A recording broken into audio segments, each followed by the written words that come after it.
need to go find the intro. As usual, need to go find the intro. Wait, no,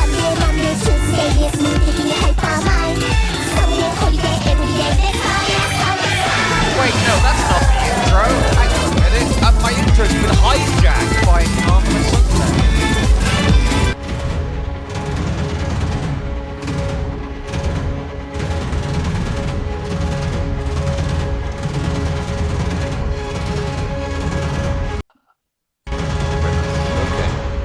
Hello and welcome to a very special edition of the Byzantian Brewscast.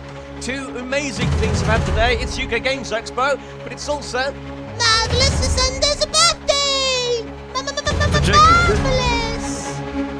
For Jake, this Sunday is Sunday. We was just Saturday. So it's your host, Byzantian Dev, and Kevin Jackson here with your UK Games Expo report and other things. Cool. Yeah. So we both at the Game Expo. It is, by the way, it is genuinely Marvelous Sunday's birthday. Burning question right now. Okay. Did you find the goose artist? Okay, so I actually have a story about that. Yes, I did. Good. So I bought a tall geese print, and because she really liked geese, and we chatted a bit about Magic the Gathering, I gave her some of my proxies, because, you know, I told her about NPC fill and stuff for proxying, and she gave me a EX base of Char, but he's a goose now. No, I'm actually kind of jealous. I don't know.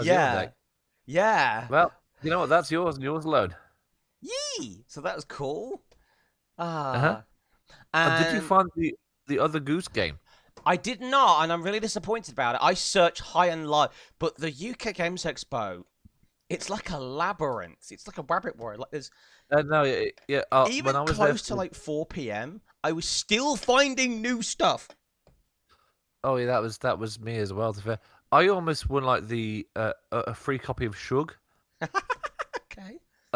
I was 2 letters off the lottery number. Ah. I was so led on, but I had some fun though. Because did you try the Shug wheel? I didn't know. I don't think I even noticed there was a Shug wheel. I have to explain Shug. Okay, so if you like Monty Python and random comedy, you will understand Shug. Oh, I love that. So they had a wheel, right, of random challenges that could be anything from name 13 vegetables to wibble for 10 seconds. I got wibble for 10 seconds. Nice. And I wibbled apparently very well for 10 seconds. So I got that. But I didn't win the raffle. Ah. I won a few booster packs from the Yu-Gi-Oh! Stamp Rally. But I also won some stickers, which wasn't that exciting to be honest. But I also won 2 poker chips. I have a Jaden poker chip, which is quite weighty, and a Tay poker chip. Because those are and Jaden.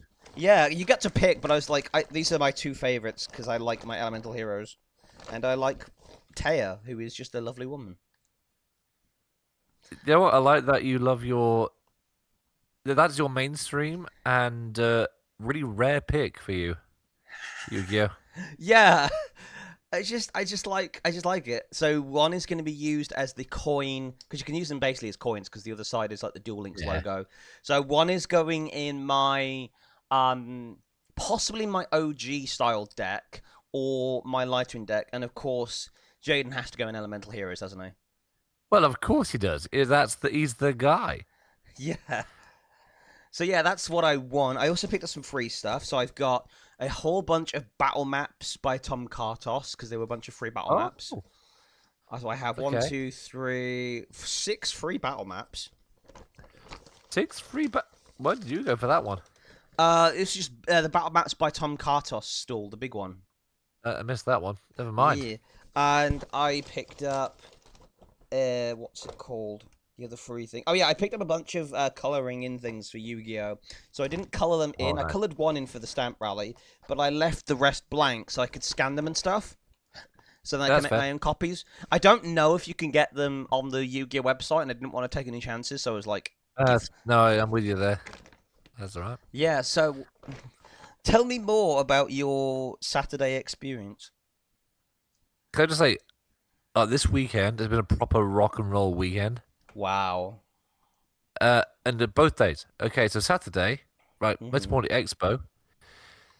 Have you seen the photos I put on the chat? Some of them, yes. Let me go peepers back on.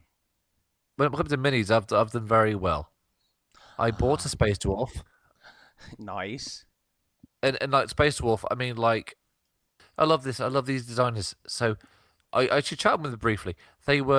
So I asked them if they like the squats. You know, the squats of 40k. Yeah. They love the squats. They made a miniatures range of like what 8 miniatures. Literally 8 miniatures worth. They're like, we love the squats. We'll make Space Dwarfs. Nice. We'll give them cool names and stuff. And if you buy a miniature, you get a 1-page army book, which I have on my shelf right now. Oh wow! I do like this guy. What's his name? There was a proper old school Games Workshop prices, £8 for a Wow. miniature. It was very reasonable. I had to buy one, and I was happy with that. But I did so well with minis. A friend of mine gifted me an Immortal Samurai, which was just Connor McLeod from Highlander. Which I'm gonna paint him. He's such good metal mini. Just slot him into the base. There's no effort required. It's wonderful. Nice. And also the free painting stuff. Oh my god, I got to paint some. Are you familiar with Trench Crusade? Yes. Yes. I painted one of their St. George infantry miniatures. Wow. With their free paints, and the quality on the basic like miniatures for the units is amazing. It's really high quality minis for just a basic legendary level unit. I'm very impressed. Yeah. I was gonna do some of the free painting stuff, but by the time I got there, I was already kind of knackered, and it was like 3:30. So I was like, "Oh, blimey!" Yeah, that's fair. I suppose I'm a slightly biased because I was dressed as Eevee the whole day. Yeah. I was like, "Oh, a chair! That sounds great." Yeah, I can understand that. Also, about 4 o'clock, I found the Warhammer painting station and went back to it. And it wasn't just the Warhammer painting station. I found they were doing the Dark Souls miniatures. Ooh. Yeah, and there was one deprived or how much you play Dark Souls? I haven't ever played Dark Souls, but I have watched a lot of people play Dark Souls, Right. so I know the lore. You know the class that starts out with nothing? Yes! I have a miniature for it now. Stupid. And I love that. That's so stupid. I have no, it's the best class. You will not diss my favorite class. No, I'm not dissing. I'm like, it's so stupid in a good way. No, I know. Yeah, like side note. But one time I went around to you know Emma/Ted. Yes.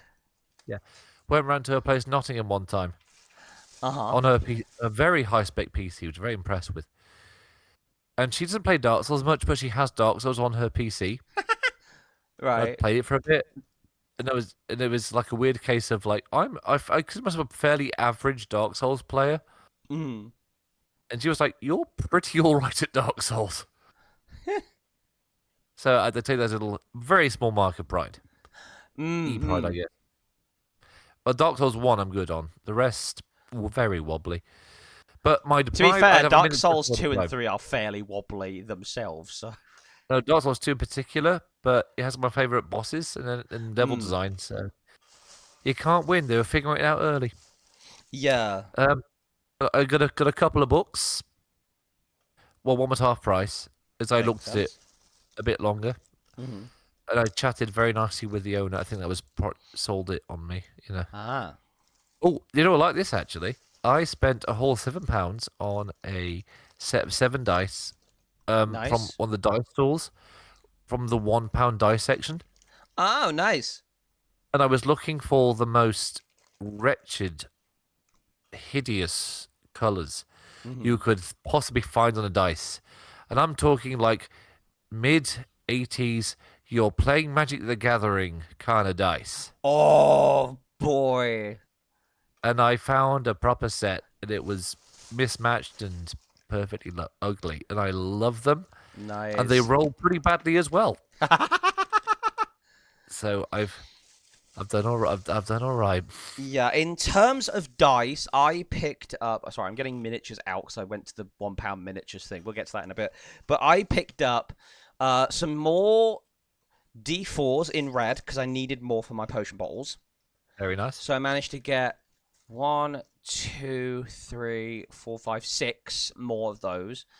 And because they wouldn't have enough of those left for the, the 7 for thingy deal, I picked up this really cool D20 that looks a bit like cotton candy colours. I have no idea where I'll use it, but it's funny. But while I was also there, I picked up some meeples, because I don't actually have any meeples, and they are used for D&D, so as you prove. They're a weird thing, meeples, but yeah. like katana and stuff. So I picked up 1, 2, 3, 4, 5, 6, 7 red ones to use as basic enemies. Yep. 1, 2, 3 black ones as like this is a slightly more difficult enemy, but still a basic mook.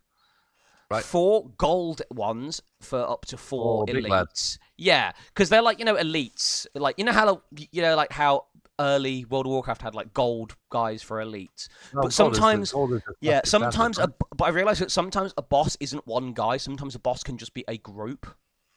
Of a particularly strong enemy, so I went with up to 4, and I got 1 silver meeple for, again, similar to how the rare ones, like your runaway mimics, and your what you call it, Diablo. I'm following logic. This is a rare enemy. You might want to kill it because it might have rare loot, or potentially might just be really dangerous. That works too. Yeah. I also picked up 2 D3s. Because I don't have any D3s yet. Yeah, so I picked up some D3s. That's surprising. I have like for the general rolling stuff, I have like an old like Rizzler baggie of dice that are potentially for every situation. And including Oh, carry on, sorry. No, go ahead. Sorry. I say I have I have a couple of D3s, but carry on. And so I also picked up. Where's the blinking? I'm trying to find my D3s now. I think they're in it might be in the other bag. Yeah. So I also picked up. This was weirdly enough one of the Warhammer stalls that had a dice box thing. So I picked up a yellow Planes Chase dice, which I think was from like one of the Doctor Who sets, or one of the Plane Chase decks. The deck pre-has had decks in it. This really weird non-standard D6. It has, all 6 numbers on them, but none of the sides are the same. So, like, the number 1 has, like, a hex pattern on it. The number 2 is runic. Hold on. So you're telling me, where'd you get this? I got this just in a random dice pool, basically. Number 3 looks like it's kind of like some kind of stargazing pattern. Number 4 is runic, but different type of runes. Right. Okay, I'm following. Number 5 is a cave painting. And the 6 says Q Workshop on it. Right. So that must be who made the dice. Q Workshop. Right. So you say this is a yellow dice? No. This is the normal. This is a grey dice with blue paint on it, basically blue writing. I should have said that, because I want to say, like, how familiar are you with the King in Yellow, the Cthulhu? Yeah, I get that. It's like a weird story. It's like you roll the dice, but the numbers don't make sense. And then well, the numbers make sense. It's just like everything else around it. It's just like no side is the same style. I kind of love that. I'll show you. Don't you have a set of dice that's like the misfit dice too? Yes, yeah. Yeah. I have several dice of disappointment. I also have the most useless dice in the entire world. Oh. It is a dice that has 4 blank sides, a side with a woman's face on it, and the back says 1/1 elf. It is a 1/1 elf token for Magic the Gathering as a dice.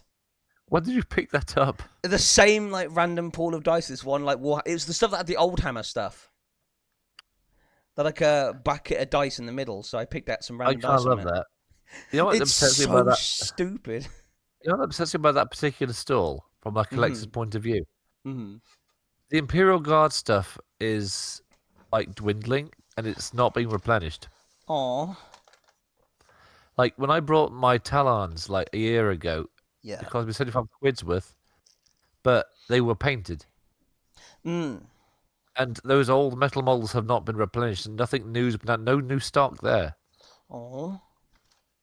I guess the industry is doing that, Yeah. Yeah. What else did you get? It was to like go back and forth. Well, of course, yes. What else did I pick up? Picked up a booster for Gundam, Nice. just in case. But No, you that never makes know. sense. What else did I pick up? I got an untitled goose pin. This is from Yeah? No Gallery Art, or is it No Gallery Art? But has like a cute little goose on it. It says "Choose Violence." That's a good choice. Oh, I have to ask, did you go on the tactical rock? I did. That I basically did a little bit of filming because I couldn't like do the goose thing at the same time. But what I might do is I might edit on more geese so it looks like a swarm of geese. yeah. So what I did, I'll find the miniature that was trying to like parody. Ah. There we are. Found you. But I was trying to parody like the standard like sword out heroic pose. Mm. In right, okay. It makes me kind of sad. I don't know about 140k, and like the Primaris Lieutenant feels old now. Yeah. That doesn't feel right. Yeah, I get that feel. But no, he is quite an old miniature now. But it's a decent pose. Uh, yes, find the pose. Oh, I'll find the picture. That there he is. Hold on a minute. My one complaint, I didn't have a gun, so I couldn't quite copy this. But I did my best. There we are. Yes, there you are.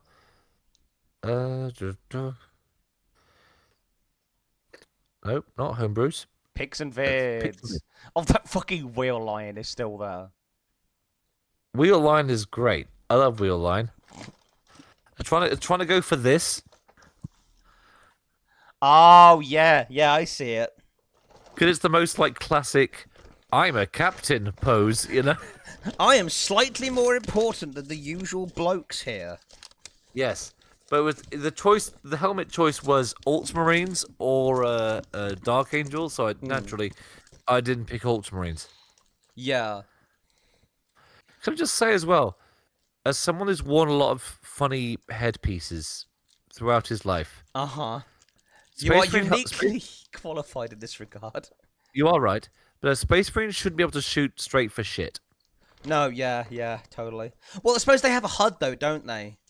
They're also superhuman. But Yeah. based purely on optics. Their Hopeless. helmets do not work right, yeah. I mean, the red lenses are cool and all, but they're not very good. Yeah, no. So, God, which helmet did you pick? There was two, wasn't there? Was the I Ultramarine didn't one go with the helmet because it wouldn't fit on the goose. Because I just went goose puppet mode. You know what?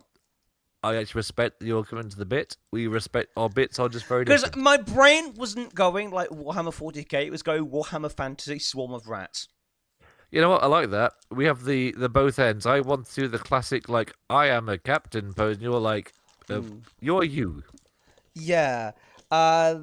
Talking of Warhammer, I did actually manage to pick up 2 packs of Warhammer Age of Sigmar Champions. I know it's a defunct card game, but like £1 a pack. Oh man, I have so many cards in that game. You have no idea. Oh, we should get a game together sometime and do a skirmish report on it. Yeah, man. Honestly. I'm so down for that. I never opened my 4 packs of Retro Pack because they were doing an event on with like a sealed game. So I bought some packs for the event and nobody else showed up. Got your packs there? Yeah, and it is retro packs. It's all old stuff. Like the card, like it looks like an old pack. So it's got like Yugi on the front doing a cool pose. There's Gaia the Fierce Knight and Archfiend of Guildford in the background. So I'm gonna enjoy opening those later on a video. Cool. What did I pick up? Oh yeah, I actually managed to get. I was at the Tritex Games stall at exactly the right moment to get the free pin. I didn't even know they were offering a free pin, but I just like was there. That's all right. I was like, "Oh, here, have this." Huh? What? Oh, a pin. Thank you. You know what? I have a funny like free stuff story from the convention. So I went with Mitchell and a few of his friends. Yeah. But because it's a massive convention, I kind of lost him at some point. Till the end of the day. Maybe they didn't leave without me. I met him later. Yeah. But anyway, I'm going to the convention, and I'm still sipping on this as I speak. A guy at one of the art stalls stopped me and said like, and I walked past him.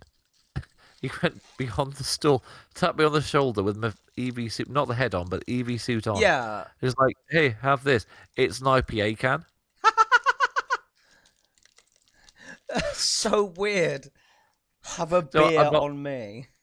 I'm not complaining. And it's funny. I've been doing like costume stuff for like voluntarily for like 13 years. The amount of free stuff I get for just doing it still surprises me. Oh, talking of free stuff and weird things and weird stories, I finally solved the mystery of the person who gave me the Gustarian approved sticker 2 years ago. Oh, go on. Because I found their stall. And they are cool. I think it's Marapato on the internet. Because I spotted their big Astarian print. Which if I hadn't spent a bunch of money already, I would have picked up. Because I do like Astarian. He's a very good boy. And yeah, she pulled out. I was like, "Oh, hello!" And she's like, pulled out the Gustarian approved stickers. It's like, it's you. It's the photo bomber for 2024. I felt the same reaction about like last year with MegaCon. When it was Anfield. I recognised the art, so I was like, hang on a second. Hang on a minute.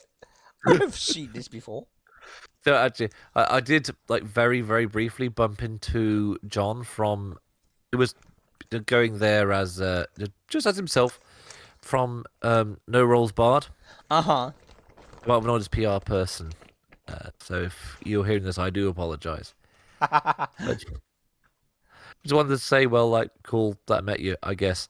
You know, one of those things. Yeah, carry on. So another thing I picked up, so we'll go in order. So I picked up, I think, 11 miniatures from the £1 miniatures thing. So I have two like small mechs because they were like £1, and they were the same, and it's like that might be good for Lancer stuff, and I might do a Lancer thing based off of it for the Lancer thing. I picked up she's like a weird Japanese like samurai ghost. And I just thought she looks kind of weird and cool. She's got a naginata, which is like... I will send pictures... Actually, we'll send pictures later, because I'll have to get out my phone and do all that gubbins and stuff. That's cool. So I'm thinking like... Snow Witch? I'll get the picture, actually, because it won't take 2 minutes, actually. No, so she's got like... Let me send this to Pics and Vids real quick. Yeah, it's like it's weird because you rarely see Japanese figures with naginata. It's always like katanas and stuff. Never the naginata. No, and also the naginata was a lot more common. Yeah, which is so weird. It's like what? Or the yari with a spear, but yeah, they call it yari in Japan. Yes. There we go. It's in Pics and Vids now. Let's have a look. Oh, a bit of a genie look going to her. Yeah, it's a bit unusual. You know what? She's got that kind of like classic Shogun era helmet. It's a very flashy samurai helmet. Yeah.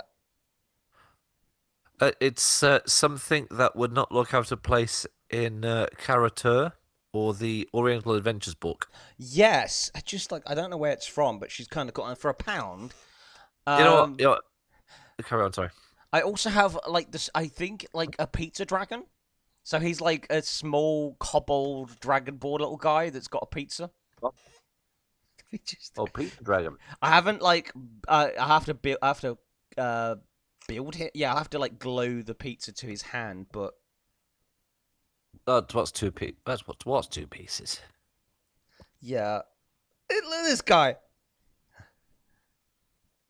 He's certainly happy to be there. Yeah, and the guy next to him is just a standard, like, big, Green brutish... man. Yeah, but what I might do, because he's, like, his head's a funny shape, I might, like, shave down the sides and paint him as Crichton from, Red Dwarf.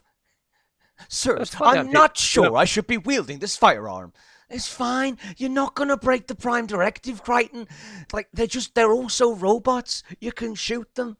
But Space Corps Directive 165 states, I don't care what the specking Space Directive says, Crichton.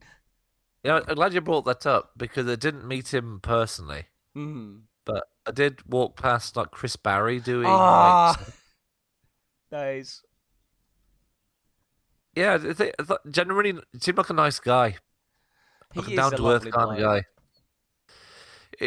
One thing to always bring up when I talk about the guy that I don't think most people know that he did video game voicing for a while, but for adventure games like that Simon the Sorcerer, it was an adventure game. Ah, There were two of those. It was like the Odd World games. yes. But not quite as good, but they were trying that same kind of vibe. Yeah, those are the two robots. The big boys. Oh, they're very cool. I love they're very gun cannon, aren't they? Yeah, and then I have two skeleton warrior. I have a skeleton warrior, which I'm gonna paint up like the skeleton warriors from original Dragon Quest, because they just have that vibe, that slightly goofy vibe. Okay, let's have a look at them. Let's find an image while you're doing that. There we go. Oh, I need to actually send the photo. That'd be a good idea, wouldn't it? That certainly helps. There we are. Right, okay. SOTN. There we are.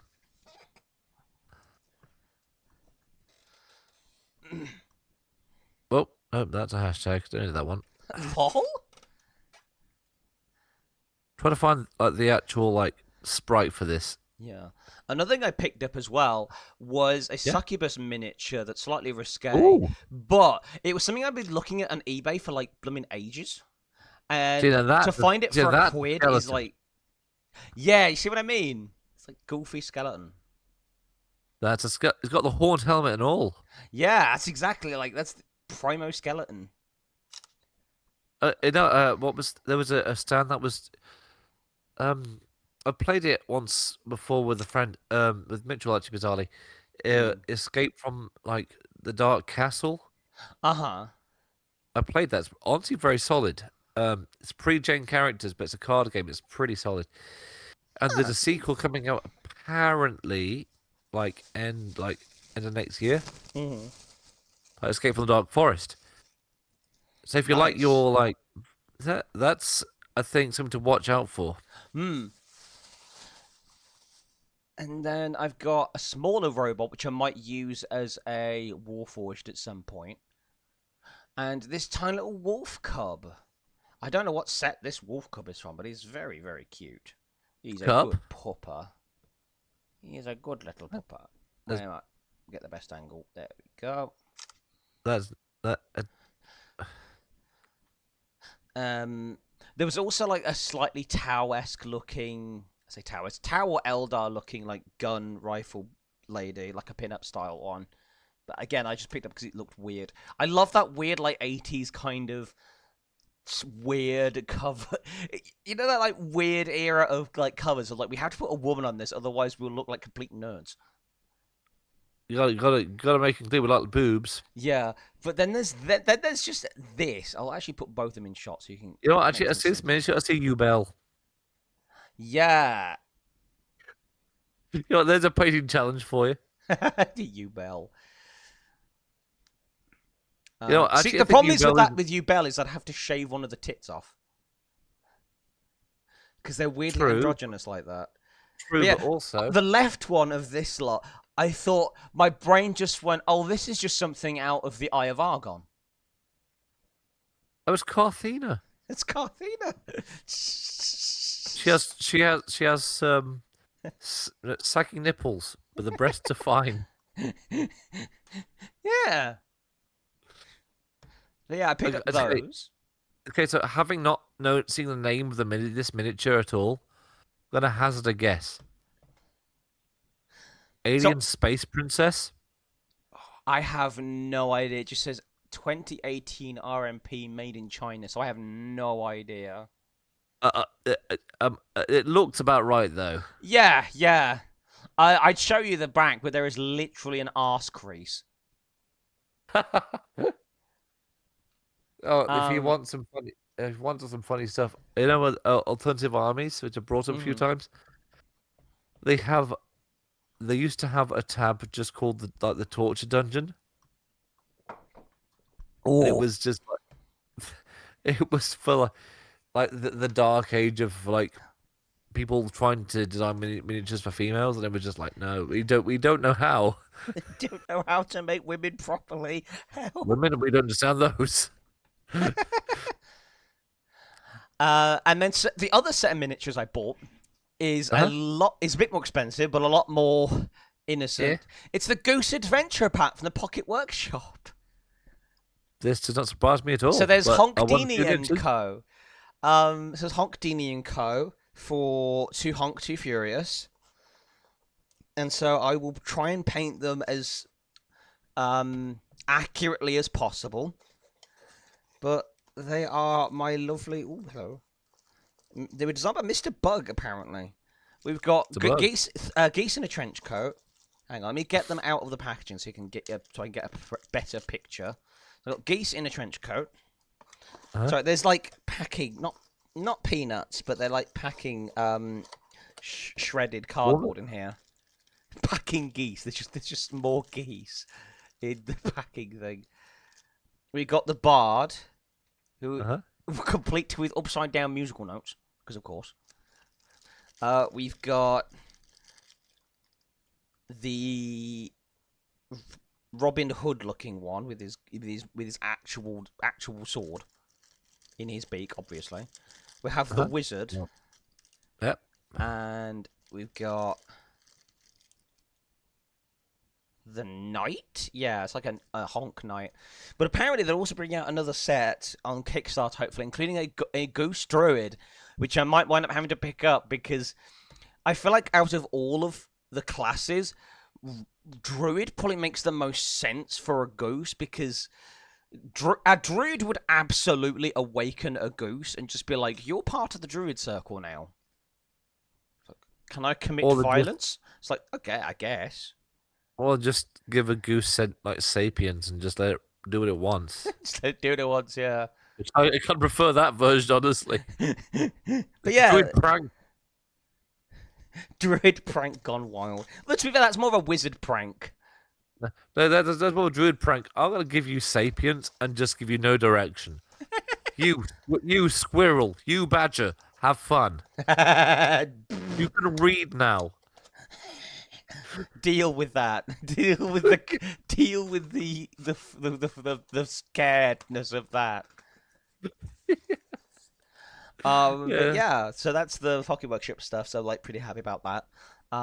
Because it is nice to have the correct miniatures for a silly game like Honk Too Furious, and 15 quid for 5 decent proper minis that are very, very bespoke. It's fine. I have a similar purchase for 2 books as well. Do tell. So we've got mythological figures and maleficent monsters, which is D&D 5e adjacent, like mythological figures from. Well, let's have a look. Go from the flappy paper. There we are. So all the way from Achilles to Zhang's Woe, and including stuff like Sun Wukong, Sinbad, Sherlock Holmes, Dr. Watson, St. George, Robin Hood, George Washington. Washington. It's a whole mix of stuff. It's kind of great, and I picked this one based purely on the title. It was a £10 purchase. Dear, you know what? Maybe we should say it's the most English way possible, but it's a Spanish style thing. Dia des los dinosaurios muertos. Okay. I just saw the title. I thought, this is me. This is what I want. It's for level 14 players. I'm not sure how many times I'll play this, but I like the idea. Yeah. And having skim read it, it's about like awakened, mummified, zombified velociraptors led by a lich. Okay. With the best part, it's got like a whole section on Aztec names with pronunciations. Oh. So it's kind of got something going on. I kind of love it. So for £10, I was very impressed.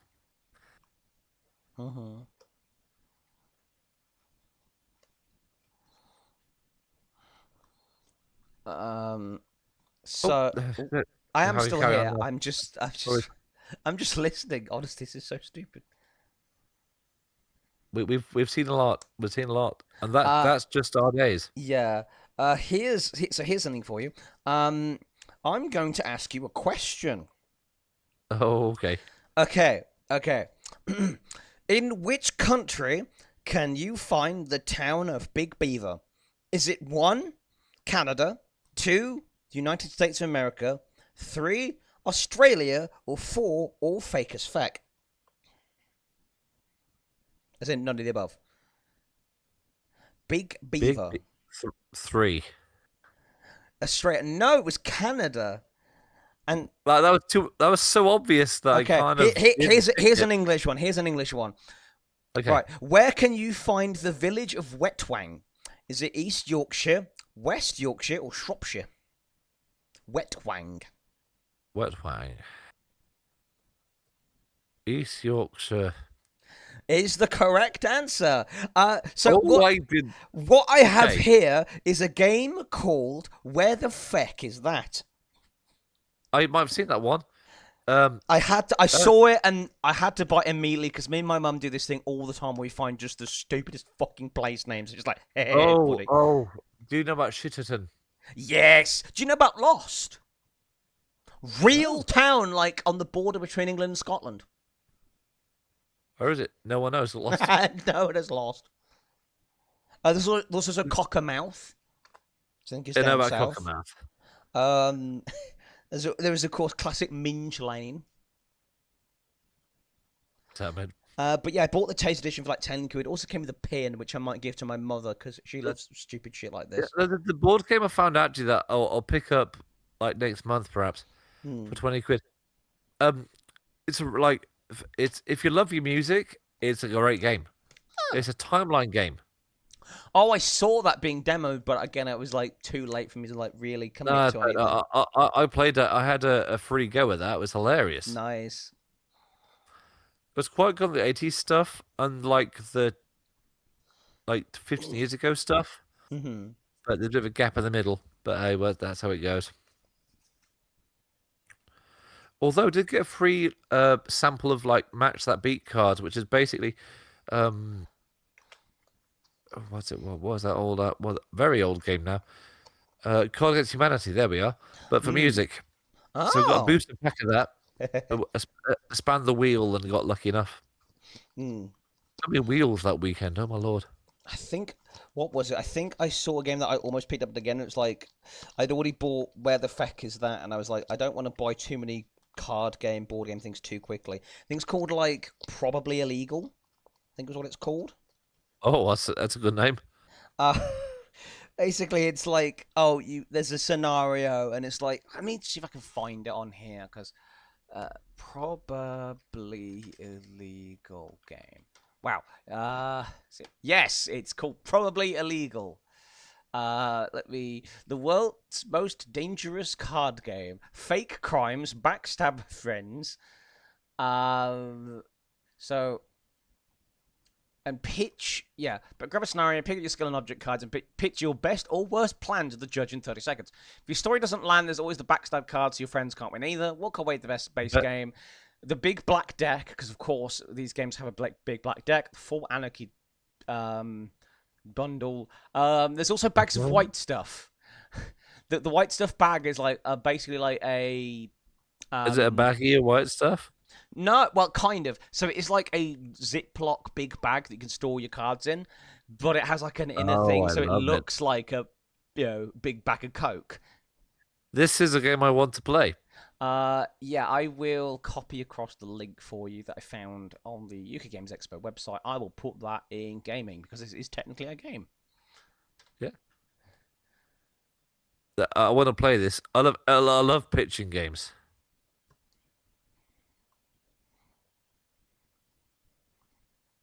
Probably is a game. Okay. Oh, I also found the Oh, official website. That might also be a bit better. that's fine. You know what? I know where it came from. That's not a problem. Yeah. If Cards Against Humanity and D&D had a drunken one-night stand, this would be their love child. No, I want to play this game. This sounds like fun. I almost picked it up, but I already have Disturbed Friends. I just picked up Where the Feck Is That, and I was like, I've already spent quite a bit, so like I want to like pace myself, maybe get it later. It's just like, yes, this is stupid. It's a good game to have over drinks, I think.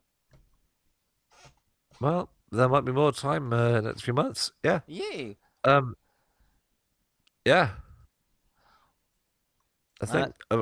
I think I've covered everything in terms of the stuff I picked up, at least. Same. That's kind of handy, actually. Yeah.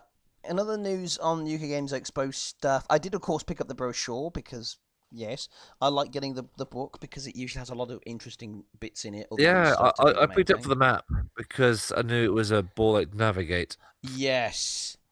But interestingly, there's an article here by Ralph Horsley, who is a Magic the Gathering artist, who I actually have a artist proof of, about how he painted this year's dragon for the UK Games Expo, which is pretty cool. I did see the dragon. To be fair, yeah, the museum section, wasn't it? Yes, because it's been like 20 years of like UK Games Expo, which is crazy. But yeah, I just thought it was really cool. I did have a brief chat with Duncan Rhodes. That was very fun. Nice. Asked him about how to paint African skin. Oh, interesting. Because it's a thing that comes up a lot in like skirmish games like Ghost Archipelago or anything with tribal stuff. Yeah. And I don't want it to look like the 1930s stuff, you know?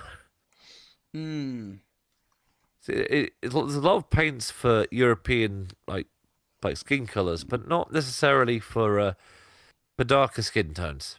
Yeah.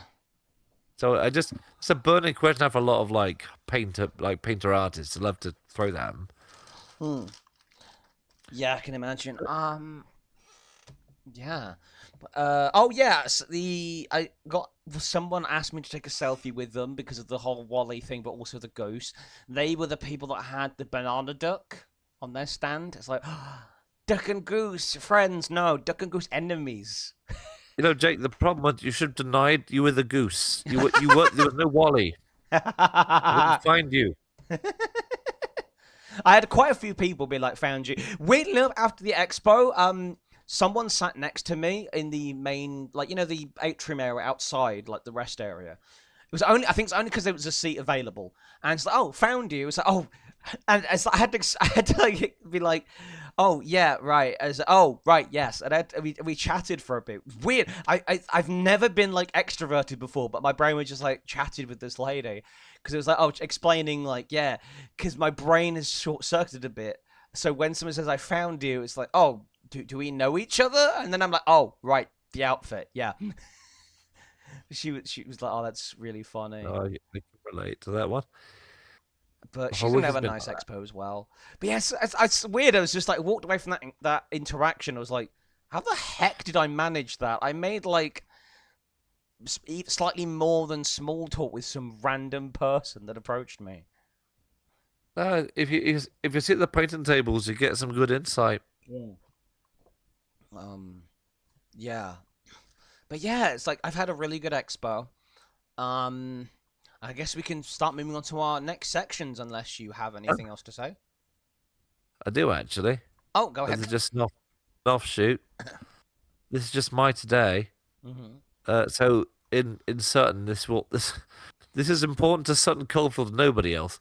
But there's the Royal Sutton the Royal Sutton Fun Run today. Oh, nice. I was representing the Good Hope Hospital charity today as their mascot, which is funny for me in a few ways because I was born in Good Hope Hospital a very long time ago now. And there's a certain character that's not me that I should really bring up when talk about this charity. So long story short, I am, I guess, associates with Spider-Man in a way. Okay. I'll explain. So this guy, they call him Spider-Man Sam. That's not me. Different Sam. This is a guy that does marathons, like multiple marathons around the year. Wow. Dressed as Spider-Man. Nice. And I've seen him a few times at unrelated events for the Good Hope Hospital. And by accident, I stumbled upon an event that his main charity puts up. Yeah. So I've had this crazy. So 8 a.m. I get up, I do the usual stuff. I head into Sutton, smile and wave and all that. I think I been through the whole cycle of get tired, sit down, get back up again about 8 or so times. Chatting with the bar staff, we managed to get the bar staff hooked on it's legal gambling really, but the charity raffle thing. Ah. So they loved it, absolutely loved it. Went to the pub after, the same pub, but separate part of the pub. Afterwards, I had about a few more pints afterwards, and did that. Met some of the same staff, and it felt a little bit awkward, but it happened anyways. Really the most rock and roll weekend I could have possibly put out. Another strange thing for me was I have a slight 2-point, I guess, bacon scale to a company called Gen 42. So they did Tatsu and Hive amongst other board games. They had a big stall at the Expo. But our friend Mike, he is related to one of the people responsible for making those games. Okay then. So as I was there, I was like, "Oh, hey, are you blah blah blah?" I was like, "Yes." The wife isn't here at the moment. She's not here today. I think she's probably doing something else, maybe in somewhere else in the city or whatever. And I was like, "Oh, Mike sends his regards." Like, Mike? Yeah, Mike. It's like, oh, well, I'll let her know for you. It's like, I don't think that guy expected that. Like, wait. Someone actually knows who I am in this event? That's a very ominous sentence, otherwise Mike sends his regards. Yeah. Because he was going to be at the Expo, but he's got... Basically, every year, his family does a big family get-together, which isn't exactly uncommon, but it just happened to land on this weekend. It's like, bruh, I wanted to go to the Expo. The only reason one of my cousins isn't going is because they've got this stall. It's like, bruh. I can see it happening. That's fine. Yeah, so let's swiftly move on to our big project stuff. Yes, the big project. That's been a fun one for me because I've been trying to work on a new dungeon for Talislanta. And I go literally room by room. Nice. And the core premise is basically it's a cave system that turns into a valley. Oh. So it starts out it's pretty sort of tight and ends up getting bigger. Yeah. So start with the main room, and in order to keep it kind of fresh, I decided that every encounter should have something distinct about it. So that room 1 is literally there's a waterfall. Oh. So the core feature is the waterfall is a waterfall, but it also has the whole thing of being very noisy. Makes sense. So basically, if any sort of perception or investigation check made in the area At disadvantage if it's based around noise. Yeah, it's a noisy wet. Because I feel like with caves, I mean, they're somewhat generic, but it doesn't mean to be boring. Mm. It was giving me an excuse to throw in the Dr. Droland's stuff with dinosaurs and prehistoric stuff. Yeah. So we're working on that. And but also, I tinkered with an idea for which may or may not be a board game or be a fun D&D experiment. They call it Eons. Basically, you take a creature, you roll a few random traits, aka number of legs, diet, that kind of stuff. Yeah. And then you sort of take it every single edition. You take it through you roll to see what changes in the climate. Ooh. What changes in the sort of area, like weather of where it's living. So kind of like randomized spore. Yes, actually. And I got a bit unlucky, and it got a bit funny because what happened was I rolled it was in sort of a plain sort of savanna area. Then it got hotter, so okay, it gets bigger. Then it got even hotter, and it was extreme heat both times. Bruh. So then, okay, now it's a desert, I decided. Yeah. And then it got extreme cold, and I rolled for extinction at that point. Mm. And it did not survive, so it'll be a whole new species next time around. Oh, no. It was almost camel-like by the end, but it was a fun sort of experiment of what happens when you take a sort of a camel as a creature, horse is randomly generated. Yeah, effectively. But the idea was every single leap in roll is a few million years. Oh.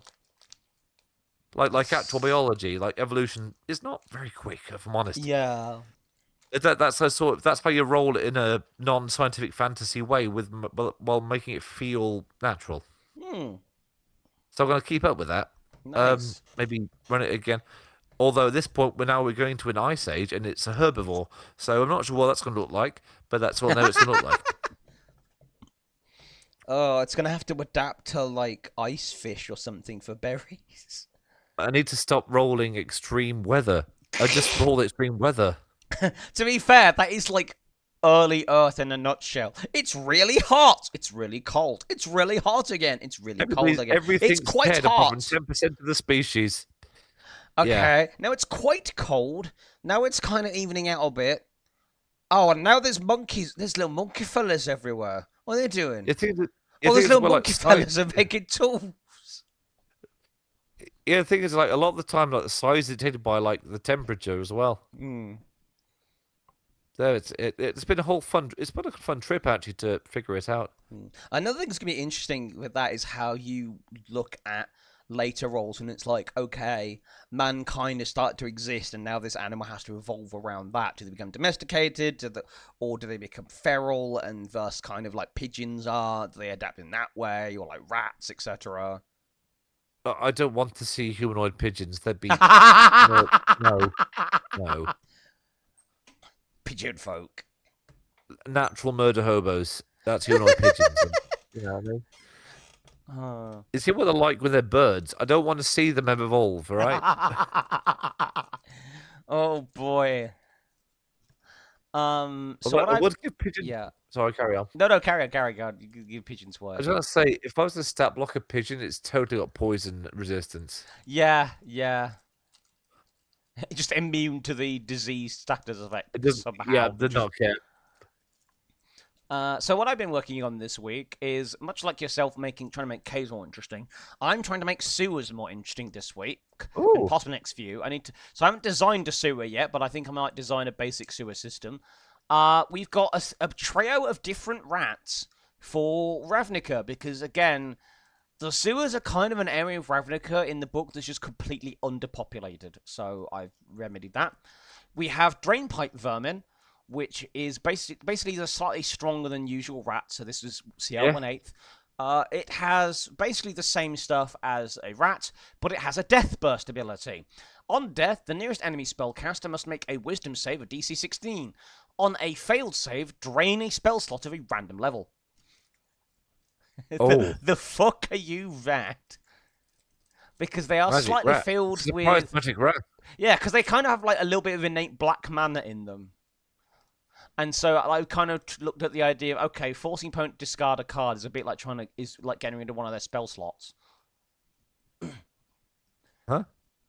We have Burglar Rat, which has a special action that isn't the same as an attack. You know, like how in like like 80s and 90s RPGs, where like you get one party member per game, which had like a steal item effect or ability.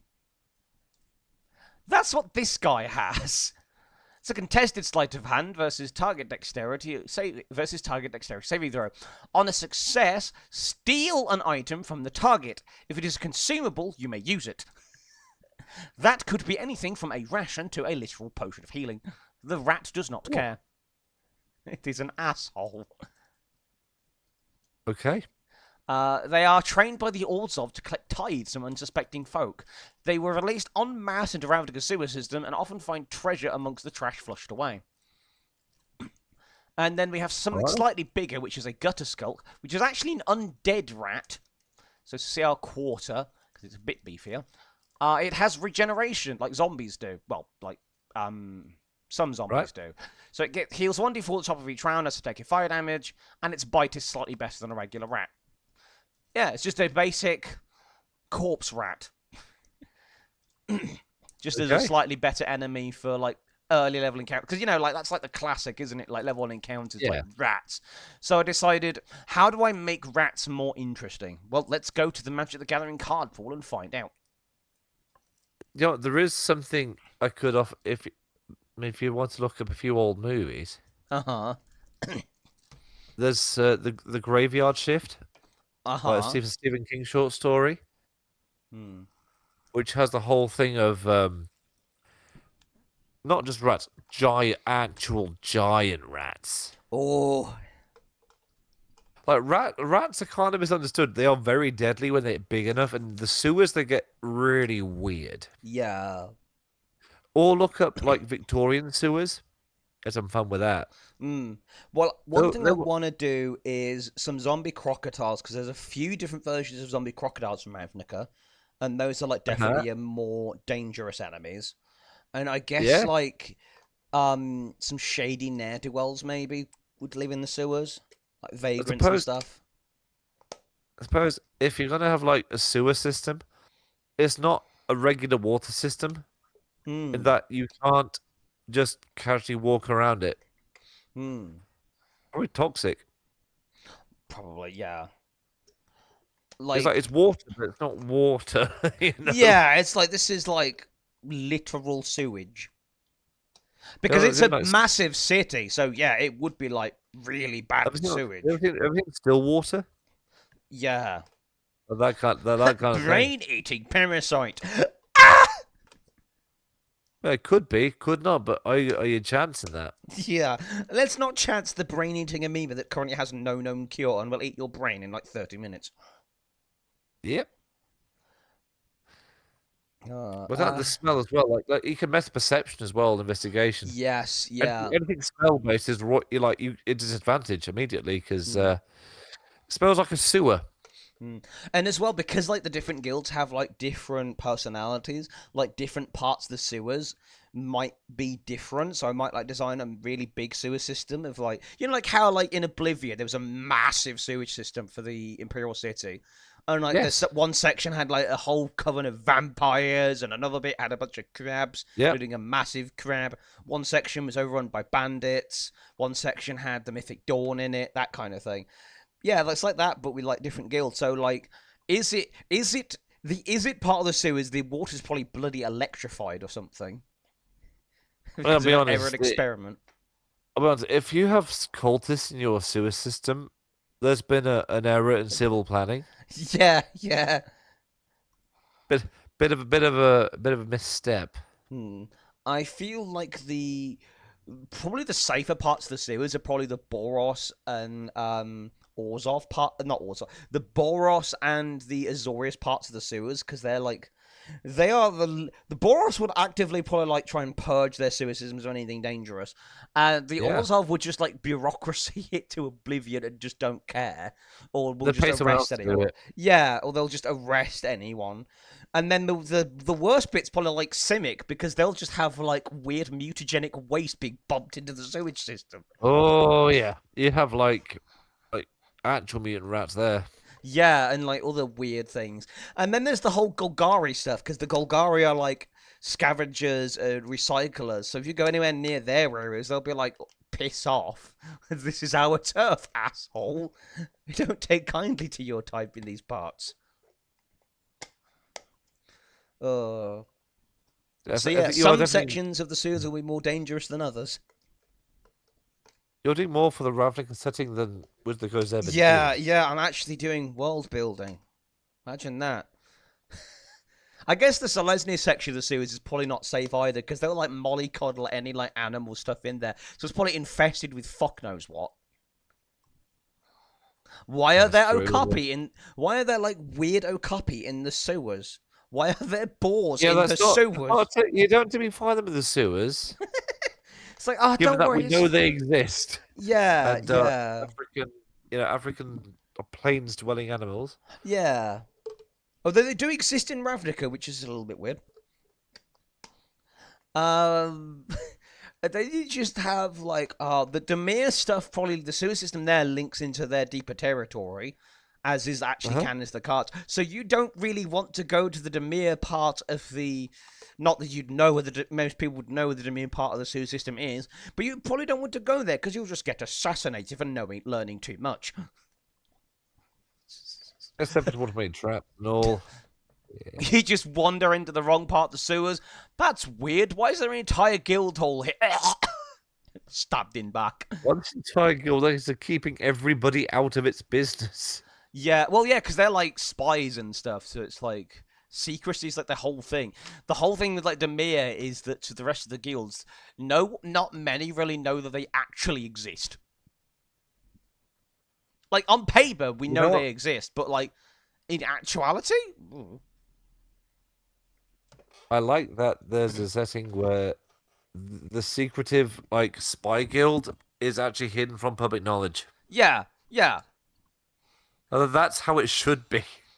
I don't think you'd find the Rakdos in the sewers though, because they're like weird, like demon jester puppety people. So they, I don't think the sewers is a great place to do a show.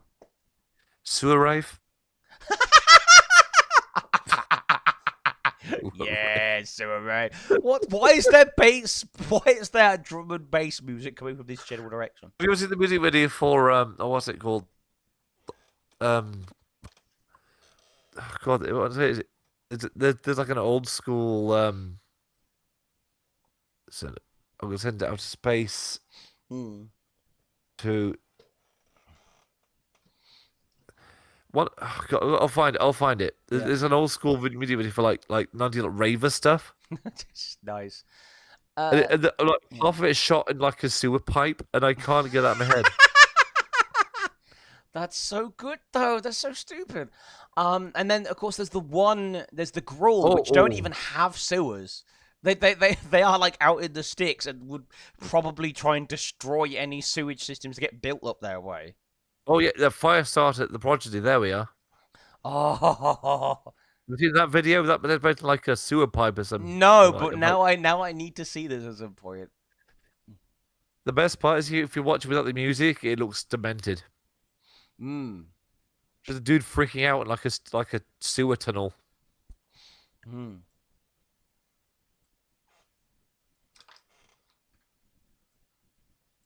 All right. Yeah. So that's a big project. I will work on that more in the future. I actually need to learn more about how like sewage systems work. So there's like cisterns and tunnels and stuff, but there's other like sections that I need to be like, okay, what does the layout of a sewer system actually look like? It's a good start. If you want to like a short, long trip, you can look up London. Yeah. So moving on to, I guess I don't have anything for Tabletop Book Club, but I assume you have something for Tabletop Book Club. Yeah, actually, yes. You probably want to talk about, so I'll let you rattle off for a second. The big one would be, so mythological figures, figures, Fish. and there's loads of fish and maleficent monsters. Nice. So it's a lot of mythological figures. Figures. Figures. Yes, that's the one. And some of it's historical and some of it is mythological. Nice. So they got a whole. It's not just European. It's a crazy like blend of stuff. Mm-hmm. From some Achilles, Aladdin, Peter Pan's in here. The Easter Bunny has a stat block. That's incredible. What is it? Genghis Khan. Nice. Mulan. The Ooh. mythological one has the Jersey Devil, Joan of Arc. Titania, like the face up Sinbad. It's Saint George has a stat block, and Rasputin. It's kind of all over the Rasputin! top. Great. You know, actually, is that a fun experiment? What? Just name a popular classical mythological figure that may or may not be on this list, and just I'll see if we can find the stat block for it. I guess go for. I don't want to be too obvious. Let me think. Jack the Ripper. Jack the Ripper.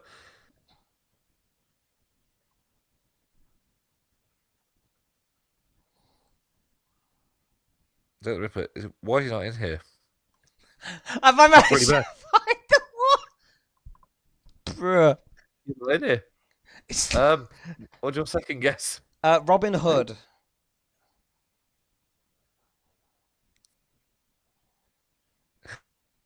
No. Okay. No, we were right at that one. Okay. Oh, thank goodness. Okay. Thank God. Like that was a bit of a wide guess, but that's fine with me.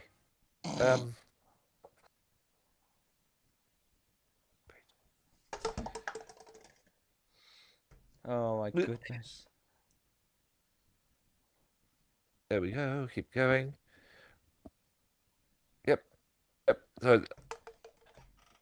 Yep. Yep. Keep going. Robin Hood. Okay.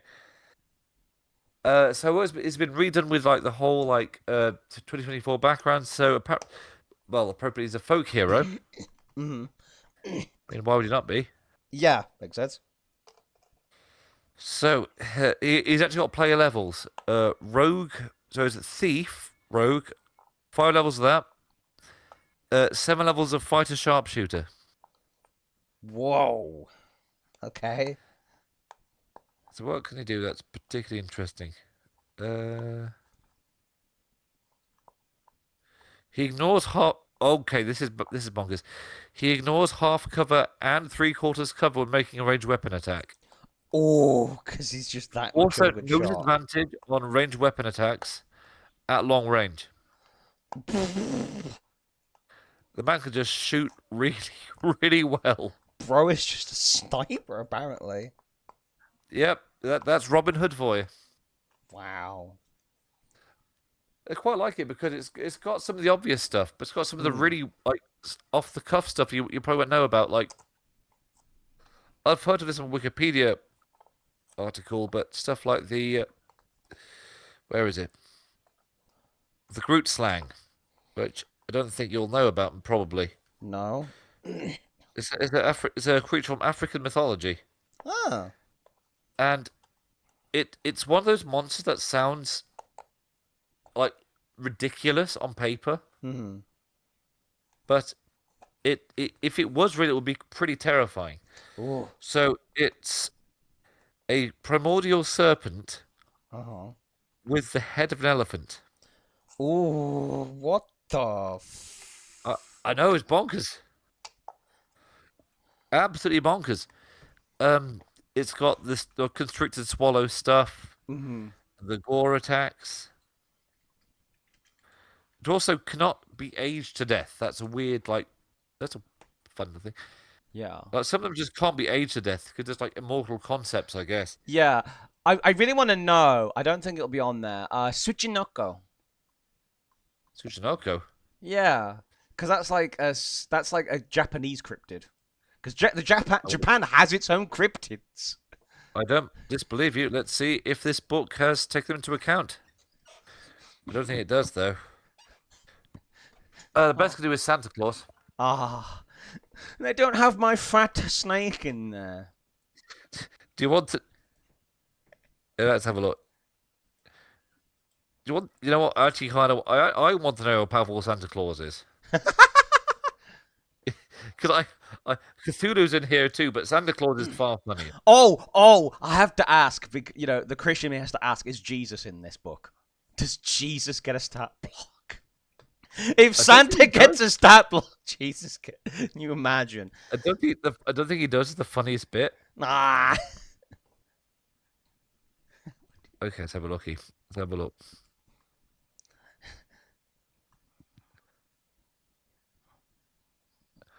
I'm afraid not. The Easter Bunny got one, but Jesus apparently. Oh, I'm gonna have to make a stat block for Jesus. But if any like hardcore Christians ask me why like he's not like all powerful, I'm like, look, Jesus would want the players to have a good time. No, he'd want this. This is okay. He'd want this. Besides, he had to die for the sins of the world, so therefore you can't make him too OP that he just couldn't ever be killed. You can't. By Santa Claus, by Santa Claus, I mean like the old and timey good old version of Saint Santa Claus? Nick, yeah. The man, the myth. The 210 hit points, 19 AC. Oh my god. He's been packing on the pounds. Okay, so is a trait brilliant. He always knows how long it will be before the next sunrise, sunset, or sunrise.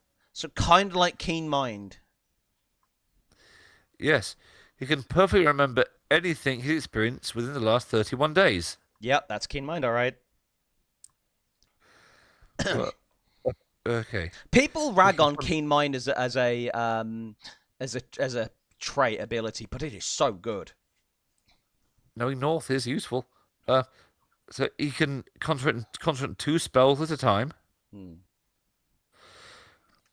Oh, here's funny. Jolly Bellow. He can emit an infectious magical laughter every time. Okay. Every creature within 500 feet of Santa, unable to hear him, must make a saving throw. I'm sorry, 500 feet? 500 How feet. loud is this man? It's so jolly. Oh, ho, ho, ho, ho. I'm in a different time zone. How can I hear this man? Yeah. Okay. When the creature's made 3 successful saving throws against it, it's immune to it. Oh, they don't believe 4 hours. Claus. You fool! I know your tricks, old man. Into your jolliness doesn't work on me anymore. 3 times though. It's very specifically 3 times.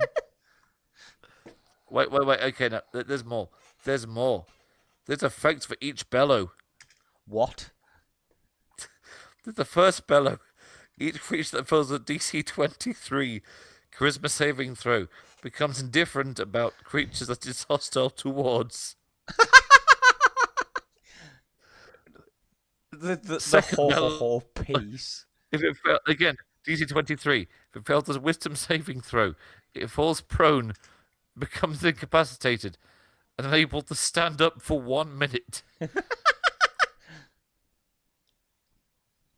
Until it can make another wisdom saving throw. To stop laughing, I guess. Yep. Another DC 23. It feels a compulsion to do a good deeds and show kindness towards others. Aww.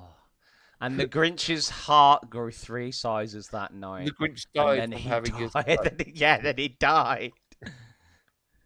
Well, was this naughty or nice, though? The start of his turn, Santa. This is real text I'm reading from the book. The start of his turn, Santa can use a bonus action to pull out his list of who's been naughty and who's been nice. Okay. Santa instantly finds the names of any creatures he can see, and the list details both the alignments and identities of all creatures within 1 mile. Wow. That's Santa for this not very Christmassy episode, but that's just I love it. Incredible. It's kind of overpowered the weirdest possible way. Nice. I did actually find something. Because we talked about it. This is by Official Game Lot. Someone did a homebrew because I was looking at this. For Tsuchinoko. Oh. And of course, one of the pictures uses the Yu-Gi-Oh one. Look at this little guy. Let's look at him. Weird fucking snake. Weird fucking snake. Where's it gone to? It's in gaming. I put it in the gaming stuff. I guess I put the pics of it. So it could double jump. Oh. And it can roll, so it can disengage. When it disengages, its movement speed becomes doubled if it's gaining benefit of the dash action. All it could do is bite, and it can poison because it's a snake, obviously. But it's a little guy. It's a little fat snake. It's little fat snake. I love him. The stupid, American cryptids. Oh, yes, like the Sasquatch or the Jersey Devil or the Jackalope. These things will kill your kidneys out, whatever. Japan. What if there was a slightly fat snake? Japan's really funny about their mythology, their cryptids. Because half of them are like women with long black hair and they will murder you. Yeah. And the other half are like cursed umbrellas. Yeah. Yeah, because yokai are also like... Because it's like... There's also like a non-yokai cryptid. It's like a more modern, I think, cryptid. It's like not yokai related, which is really weird. It's not a yokai. It's not like some like Oni or whatever, or demon. No, it's just a fat snake. What do you mean? We have weird umbrella things, belly-faced men, and so of suddenly we have just a fat snake. Fat snake. We're sure, fat snake. Why not, right? Is it fat because it's eaten something that's bigger than it? No, it's just fat. It's just naturally fat. I don't know, man. Like, is it fat all the way through? No, just the middle bit. Just the middle bit's fat.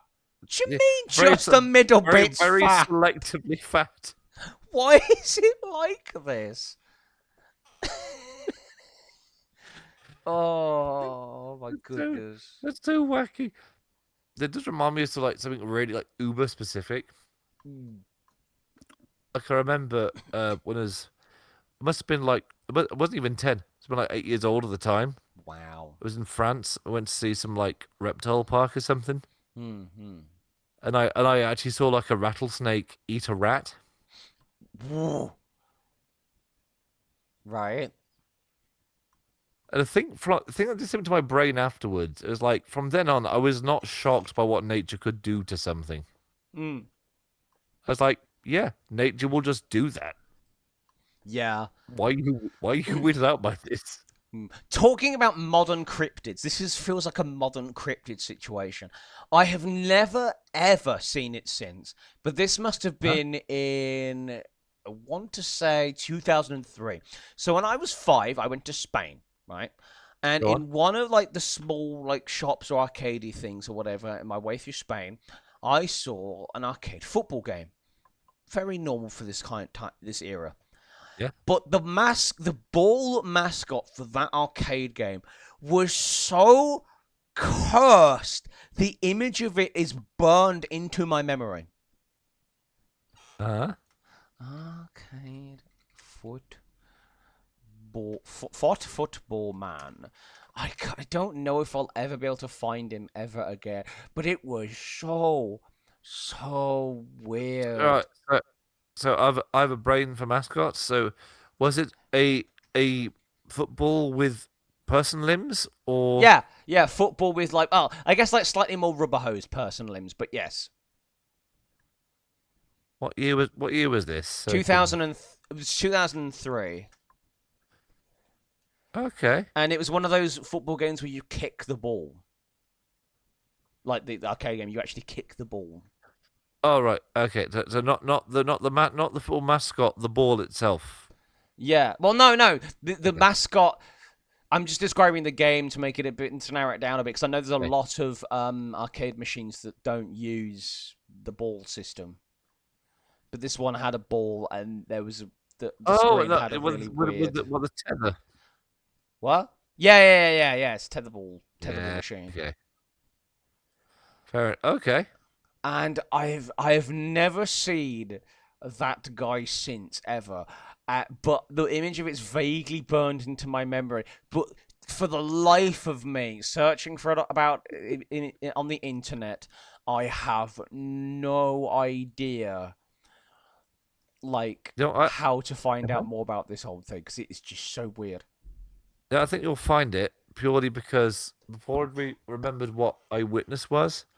Yeah. I remember what it was when I was working in Asda. Oh. I was working a regular shift. I was like, oh, that's what it was. Ah. It will strike you at the weirdest moment. Whatever this strange football man. But yeah, was. That's a modern day cryptid, weird ball mascot, man. Football man.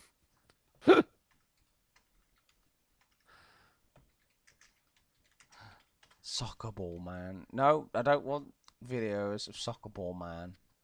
Took him for soccer ball man. Wait. Wait. The Sukinoko can double jump. Yeah. He can do another little bounce because he's like full of air or something. I don't know. You know what? I kind of like African myths because they're very direct. Yeah. Like, we saw an animal. It was a weird animal. There's not really much magic to it. It's just, it was a weird creature.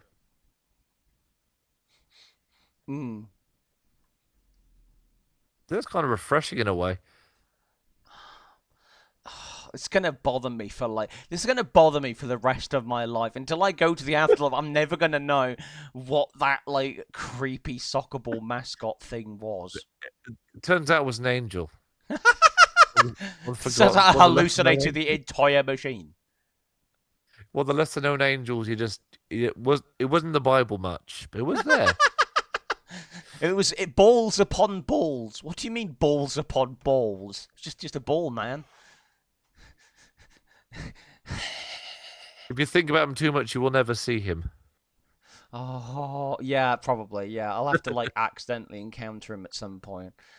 I'll have to go around every arcade in Spain and be like, "Have you seen this ball? Have you seen this ball?" Without further ado, I think before we lose our minds, let's move into Critical Fumble.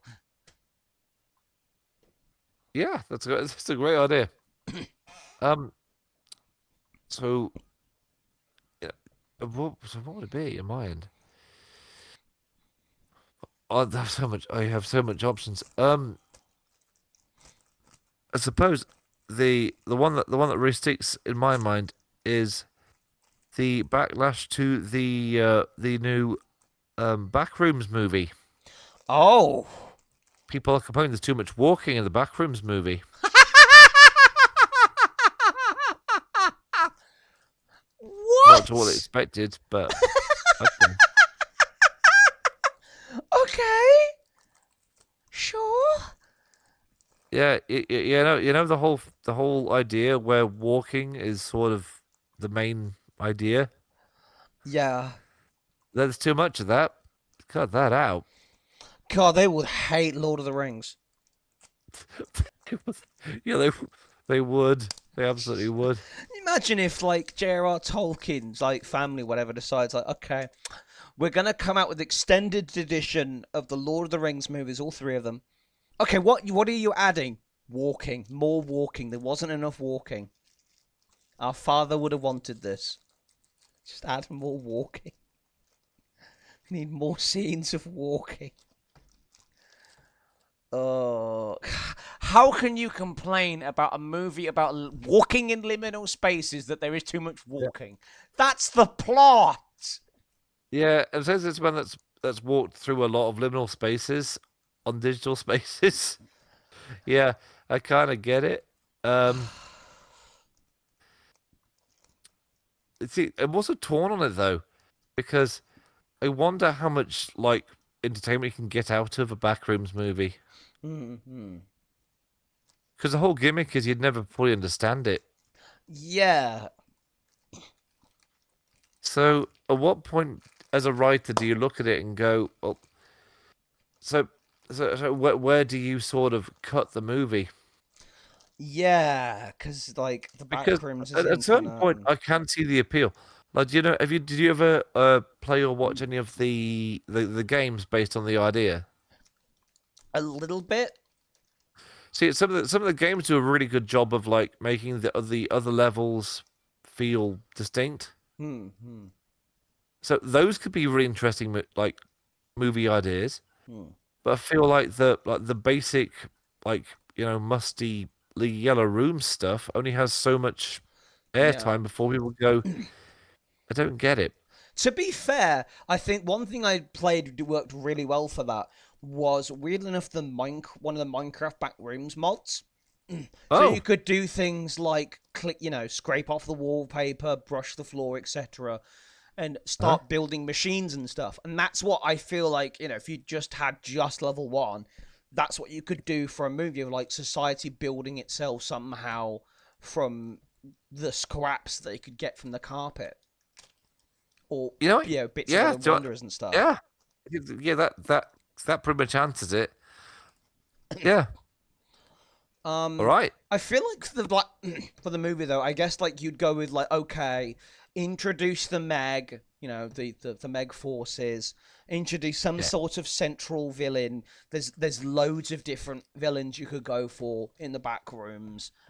Um, and just Okay. establish a conflict, end one threat, introduce another, cliffhanger.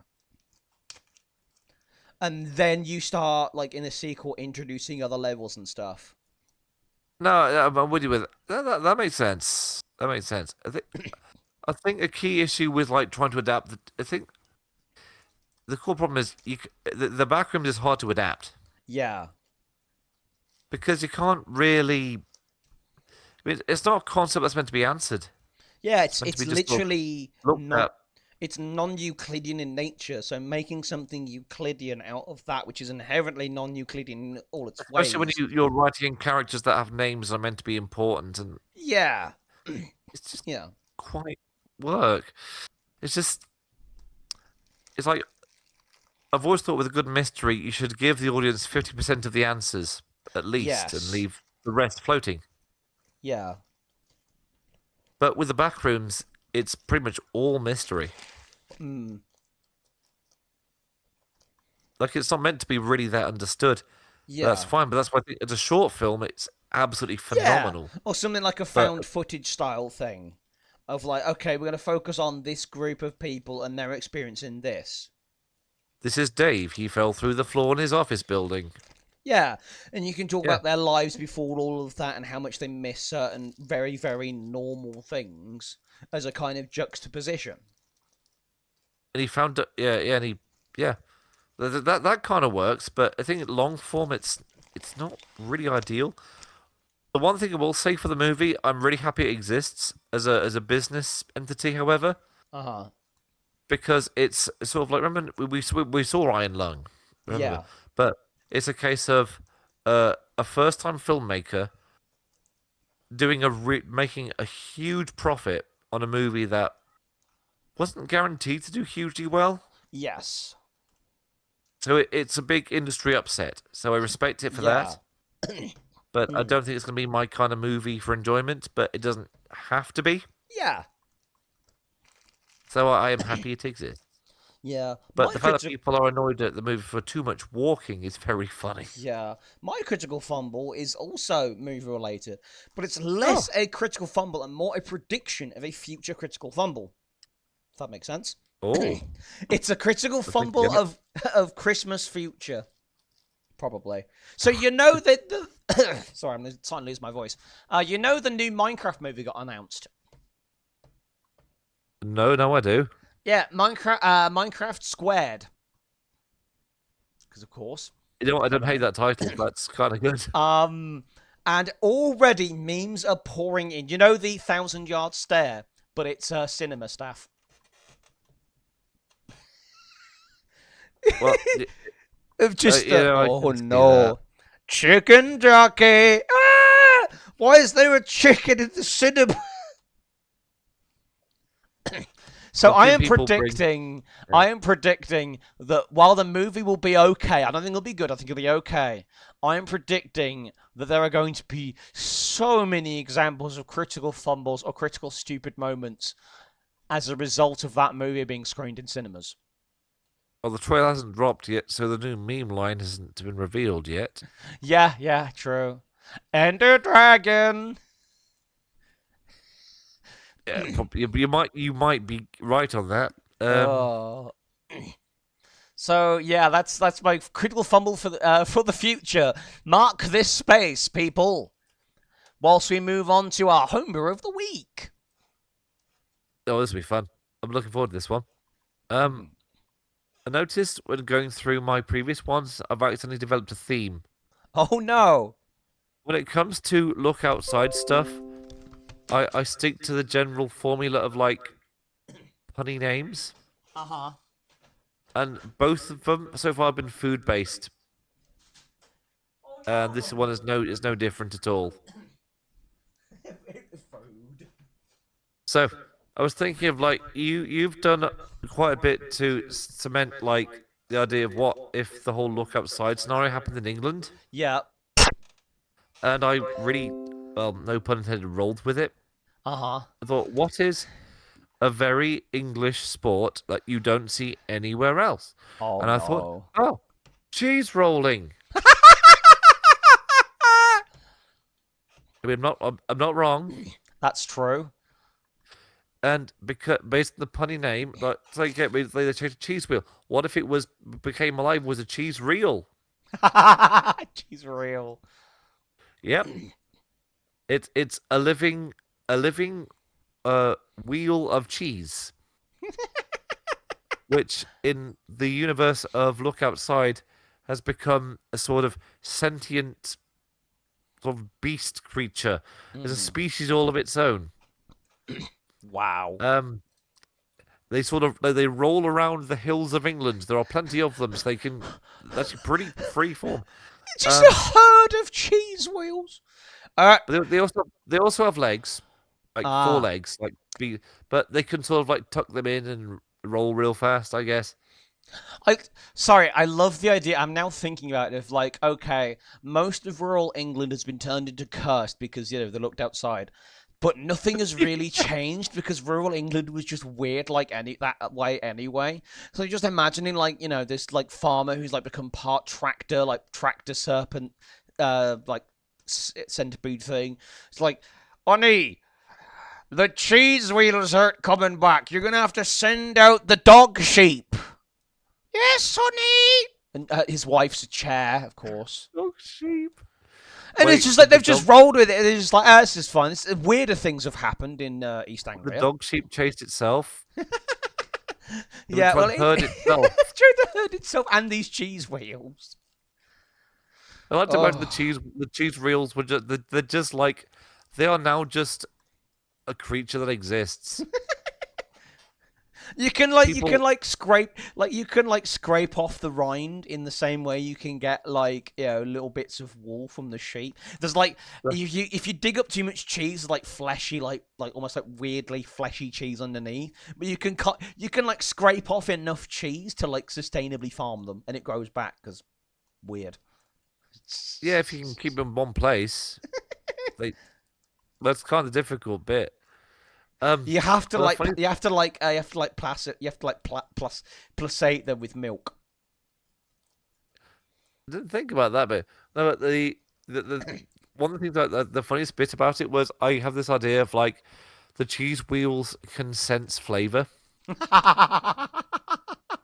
The cheddar wheels can tell the difference. And I actually Googled popular cheeses of England before I wrote this. So I wasn't, making all of this up. So the cheddar wheels can smell the difference between the red Leicester and Stilton. And because they're French, they all hate goat cheese and brie. They just like dolphins and porpoises. They just hate each other. Mm-hmm. Gromit lad, look at all those Wensleydales out there. It's like a pack of Wensleydale wheels just rolling around. Do like Edam wheels come with their own like wax cheese reels? Yeah. They have armor because they have wax, but they're like weak to fire. Yeah, there's a few for like weird traits of them. Like they're not contagious, so they don't like spread themselves by bite. They just like to nibble. But if you cut a piece off them, it's Soviet Russia. Cheese eats you. But if you do cut a bit off, they will grow small teeth. Oh. So, but it's not contagious like the weird hamster stuff. Yeah. So they're +2. They have their skills are +2 to -1. Mm-hmm. It's athletics and drive. Yeah, they drive themselves. Their own vehicle. Yeah, they have their own vehicle. +1 fight notice stealth. Mm-hmm. I mean, I don't think you could hear a cheese wheel rolling, realistically. Yeah. Wait. I just had a terrible idea. You said drive. Now I'm imagining like a car powered by 4 cheese wheels. It's like horses, but they just replace the wheels instead.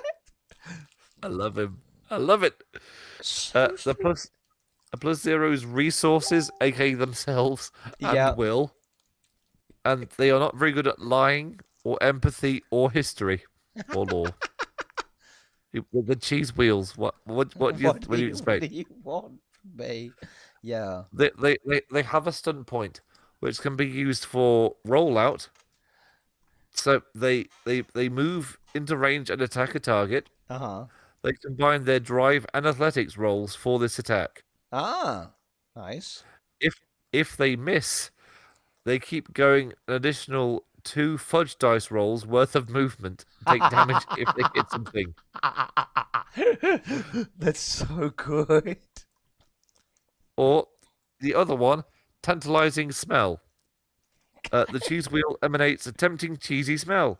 All creatures within 6 tiles and/or inches, depending on how you roll fate, must pass a DC +2 will save, will be compelled to follow the reel and attack it, preferably by biting it. Uh-huh. It lasts for 3 rounds. You may attempt the save again on your following turn. It's just like, eat me. Okay.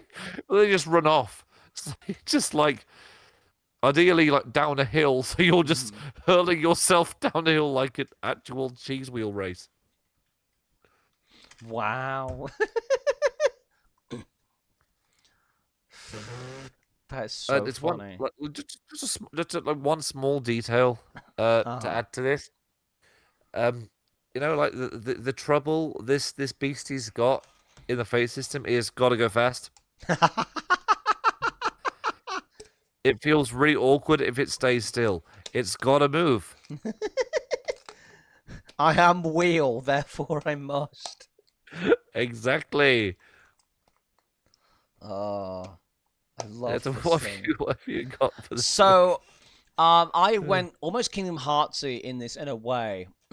So I thought, how do I introduce a bunch of the previous bosses into the game without them being completely out of place because of how Look Outside works? So I decided, do you know the absent silhouettes in Kingdom Hearts 2?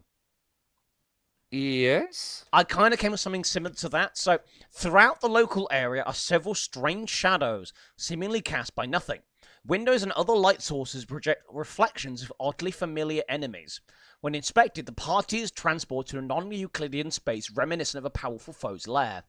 So we've got such things as, for example, the Vanta Black Void, which is the Face Taker, the Blackout Bug, which is the Electrophage, Reflected Screens, which is Panopticon, the Ghost Writer, which is the Typewriter, the My Silhouette, pun, of course, the Spore Mother, the Crown Umbrat, which is the Rat King, Shadow of a Doubt, which is Lethargy, 1,000-Yard Shade, which is Trench Digger, and the one that I actually did is Twilight Teeth, which is, of course, Baby Teeth. Okay. So 12 stress, has 2 fate points that it can use. It doesn't have any fate point based abilities, but it can just use them for things. +2 fight, +2 shoot, +2 resource, +2 physique, +1 athletics, or +notice. 3 mild, 1 moderate, 1 severe. Resistant to physical and arcane. Weak to acid. Resist stunned and paralyzed. Core concept, too much teething. Flaw, literally an infant. It has multi-attack. He can use fight 2 times at separate targets. It can cry, contested, provoke versus rapport, single target, prevents the target from attacking them on the next turn. On a failed tongue contest, Baby Teeth itself becomes blinded for 2 rounds instead. It can shed teeth, which makes 2 toothlings, which have 3 stress and +1 to fight. They're just really basic enemies. Terrible Tantrum. It takes 1 turn to charge with a telegraph, opening both its tooth eyes to reveal tongues. Next round, it will bite 4 times at separate targets.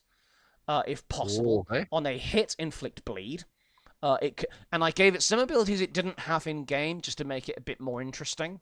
So it can use Teething, one of Joel's abilities, to increase its fight for the rest of the battle. It can stack. And Tooth Storm. So it can only be used if Teething has been used at least once. Make a number of shoot attacks equal to Baby Teeth's current fight level. Then reset fight to its original value, losing the Teething status. Okay. Yeah, and I work on this more later, but I've also decided to add basically what are data fights to the game. It's like a post-game campaign, post-campaign thing. So so how it works is there is a church with a mausoleum, which is held under lock and key, can only be reached when the party has defeated the leader of the Patriots for the final time. This is a post-campaign area and thus filled with very difficult enemies. There will be upgraded versions of familiar enemies throughout the game, and shades. Most notably are 13 coffins, each leading to arenas. These coffins only open when the corresponding boss has been defeated. As for how data versions of such monsters can exist, the party can find a computer in a secret room, unlocked only when all 13 bosses are defeated. On that computer is a dev copy of Look Outside, and is heavily implied to be Frankie Smile Show's own PC. That somehow wound up manifesting in universe. Ooh. So Look Outside is canon to Look Outside, basically. Okay. But the concepts I have for improving these fights are Data Baby Teeth is basically the super boss version of Baby Teeth, which, it's a really easy one to do. Data Face Taker breaks up the fight in phases by painting some of the other Freds to fight for him. Data Electrophage now gets a general buff, electric field effect, and an attack that may charm the target, kind of like the Suture Wire does. Right. Data Panopticon can trap targets in its digital screens, prevents it from using physical attacks for a while. This is sort of loosely based on Zexion's data fight, which temporarily takes people out of the fight without necessarily hurting them. There's Data Typewriter.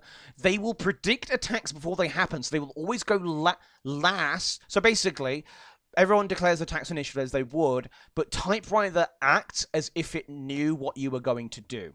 So it will it will counterattack often. They can now also counter spells because it's literally writing out the story before it happens. Data Spore Mother gets even more status effects in its arsenal and can regenerate physical stress, so it gets a regen effect. Data Rat King gains the ability to the various rattling enemies, the not quite Skaven, and can summon more basic rattling enemies to help fight with him. And Data Lethargy gets a general buff, but the drowning timer is forced, so it's basically turned into Emerald Weapon.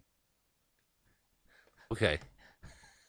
Yeah, I haven't done full stat blocks yet, but that's the kind of general idea of how I'm going to buff them. Just like, fucking Emerald Weapon again, motherfucker. So, yeah, you have to kill one of your party members preemptively before the fight. Well, no, it's kind of like the whole thing. If there is a timer, and if the timer runs out, you will start to die. And I was gonna do it like a real-time timer, not a round timer.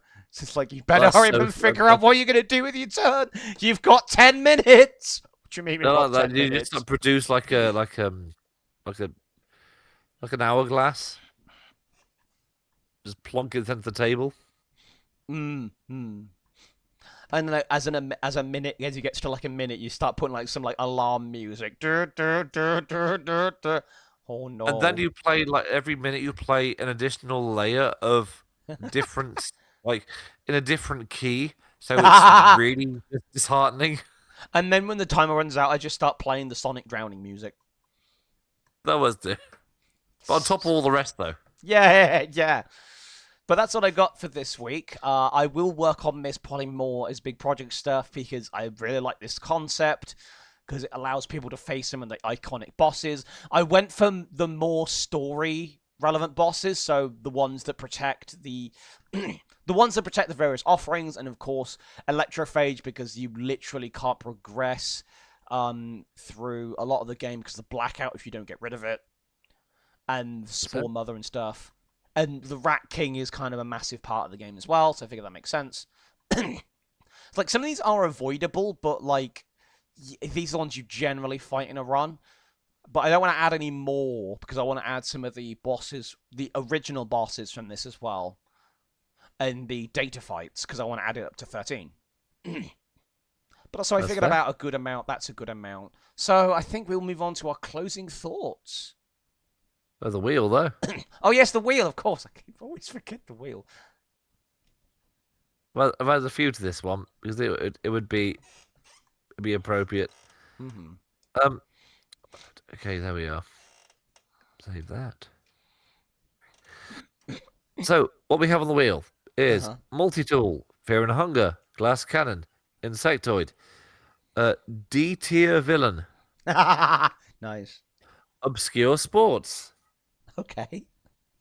Passive aggressive. Okay. That's that. No, it's not. No, you will. No, you will. No, it is. There we go. I was trying to like be passive aggressive. Insectoid is finally coming off the wheel. Yeah. Well, so insectoid anything, but not really fussy. Right. Yeah. Right. Closing thoughts. Closing thoughts time.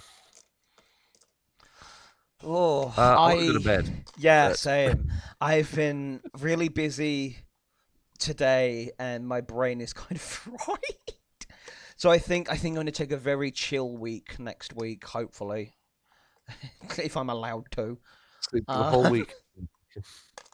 Oh, actually, I never asked. Actually, you were mentioned last time you were preaching. You were preaching. Yes. And there's a bit in the Bible where there was Jesus cursed a bush and walked a lot. Yeah. So no, he cursed a fig tree. A fig tree, okay. Because he was like, I'm hungry. I'll go to this fig tree. Oh, it's not bearing fruit, asshole. I curse you to never bear fruit again. And then he went there the next day and it withered and died. It's like a careful what you wish for kind of story. How did that go over? I have to ask. I think he was slightly pissed.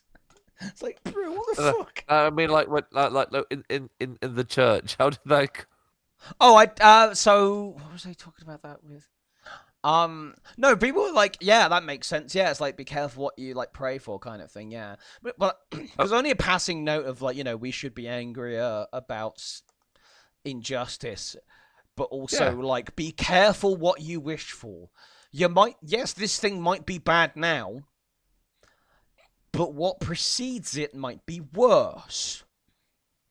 That's okay. I like that.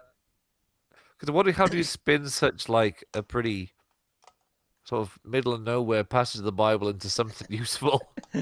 Yeah. Although I like knowing that Jesus cursed a random fig tree.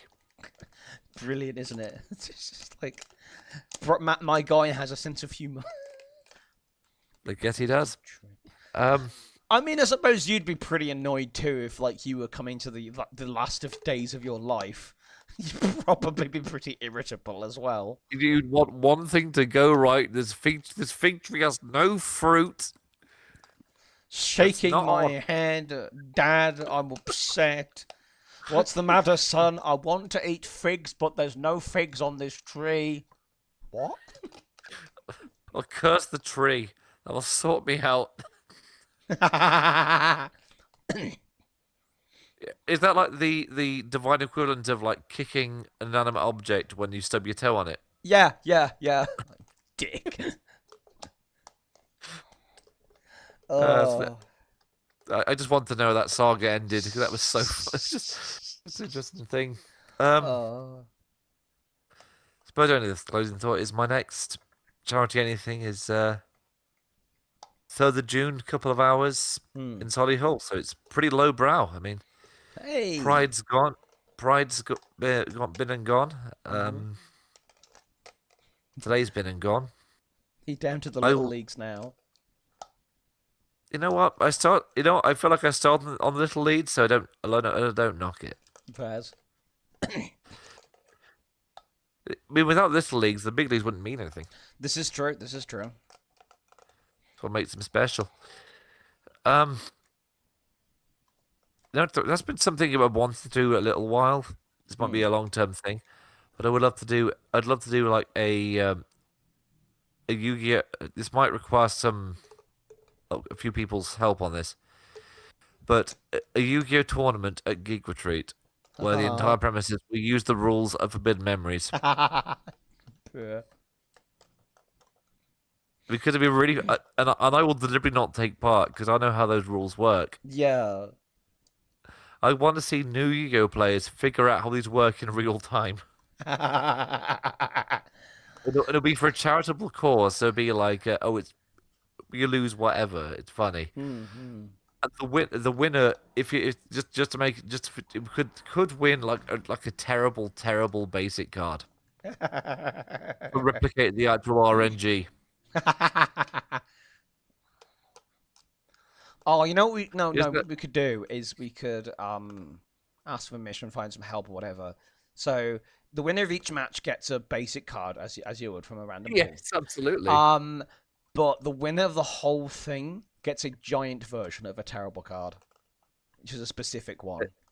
They get no. The winner of the tournament gets a giant normal monster boarded because that's how Forbidden Memories works. Twin-headed Thunder Dragon. Griggle. Twin-headed Thunder Dragon. Twin-headed because they can't use it because it's too big. They can't even use it because it's the wrong monster border and it's too big.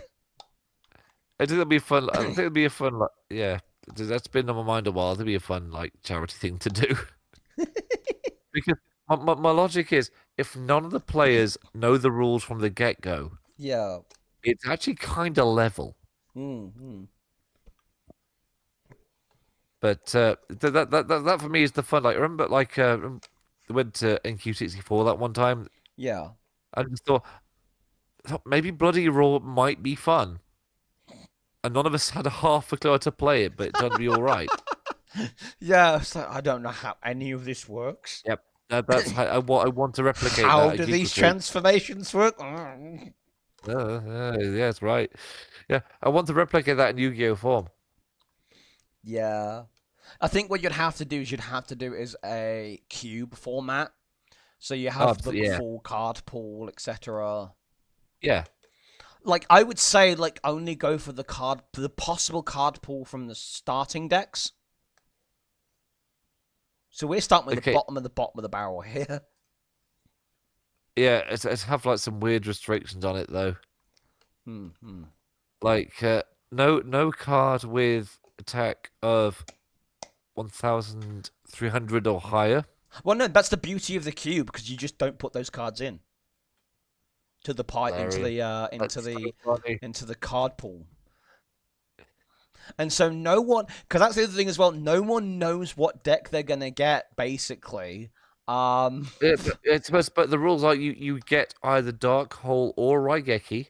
You have a chance of getting a dragon. Yeah, but that's about it. Yeah, there were special select sections of the card pool. Yeah, of you get this many equips, they might be good, they might be terrible. You do get an equip and a field spell. It's useful as... That depends. Maybe. And then you get a bunch of cards, and maybe they're useful. Dude, I love the idea of like the Twin Thunder Dragon like board. It's just funny. Yeah, I'm up to add the idea. Yeah, that's my closing thought. My closing thought is this isn't really Critical Fumble adjacent because I get it, but I was hoping that the Modifier stall would have the Fallout role-playing game starter set and not just the rulebook. Okay. Which they weirdly didn't have, and you'd think for a event like UK Games Expo to have starter sets would make sense. For people who don't want to commit to just the main book. But it's a nothing burger because you can order them online. It was just like, oh, while I was there, I might have picked one up. That makes sense. Oh, so I will look at who to raid. Everybody get in the Venga bus. We are going to Iraq because that's the thing that happened. Speaking of trucks, I now have it's not assembled, but I have the sprues for a truck now for my duty of cult. Yes. They call it a Goliath. It's a truck. It's a Goliath truck. It's a truck. It looks like a truck. Sounds like a truck. It's a truck. With 2 Ks.